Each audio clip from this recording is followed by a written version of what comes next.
Have you noticed that since the lockdown there's so much less noise pollution? There's less planes flying around, there's less cars on the road. I'm sure the birds have always been there, maybe they have increased, but we can hear them a lot more. I'm standing here at the moment by one of our little bits of woodland and I can hear loads of birds cheeping. I know very little about birds. I know that they have wings and they peck, but I really can't tell one from another. I'm learning a little bit because of people like Gaius, but I hear song and I think, I wonder what that is. I really wish I knew what that was. So what I've done this time is I've taken some pictures, some video of some of the birds that I've seen and also some of the habitats that we have here. We have the reservoir with the bird hide, and that's featured in a few things, but we've also got lots of hedgerows, pasture land and trees, and they all attract wildlife. So I've tried to get a little bit of diverse stuff today, and then I'm going to ask Gaius if he can put another soundtrack to this to identify some of what's going on. Nature can always be seen. That's a fact. It can be seen outside your window, outside your door, in the street, anywhere. But pathways is very important because it has a variety of pasture, woodland, and of course water. But wildlife, and especially birds, doesn't need to necessarily be seen. It can be heard. You have house sparrows and the starlings, magpie, which we saw earlier, and a variety of birds. House sparrows chattering around in the background.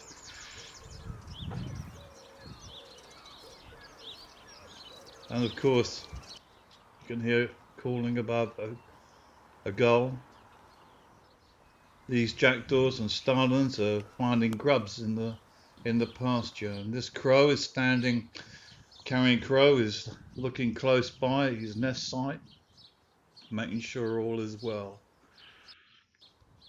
At first glance from the hide, there seems little, but you can still hear in the distance a wood pigeon cooing.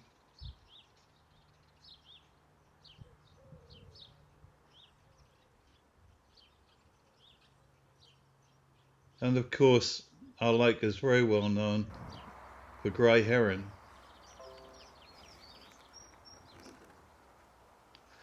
This grey heron, well, he's about all the while really, in and out, feeding as best as he can.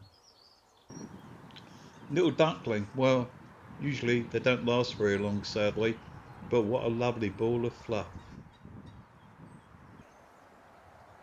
And the coot, and then of course his family friend, the moorhen, busy feeding, seeing if there's anything about, but this coot is clucking. If you listen carefully, hear it clucking.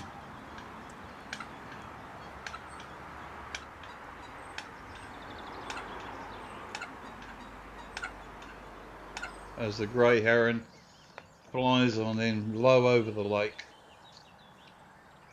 Of course, he'll do its strutting. Hear the wren.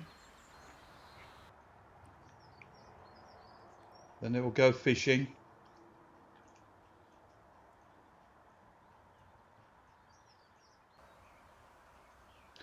With coot finding food and gadwall behind it.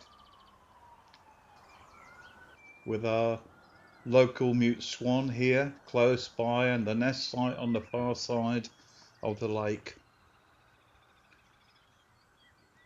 And there they are below the little piece of woodland, still building the nest, and her sitting more than likely on eggs at the moment.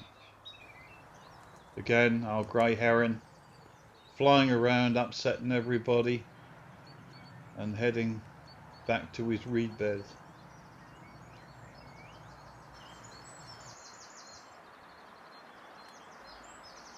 These swans, you can hear a chaffinch calling.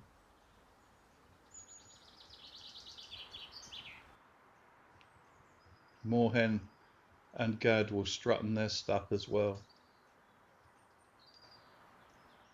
But this coot is busy building a nest. gathered things together, putting them all in place, making sure it all works. And this gadwall upending,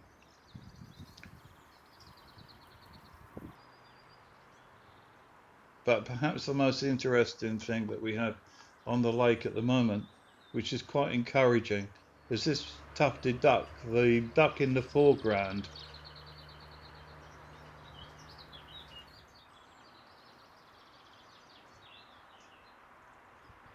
Now, this pair of tufted ducks are very good, but it's time really, sad to say again, it's time for me to say goodbye, and you must keep safe and you must be careful.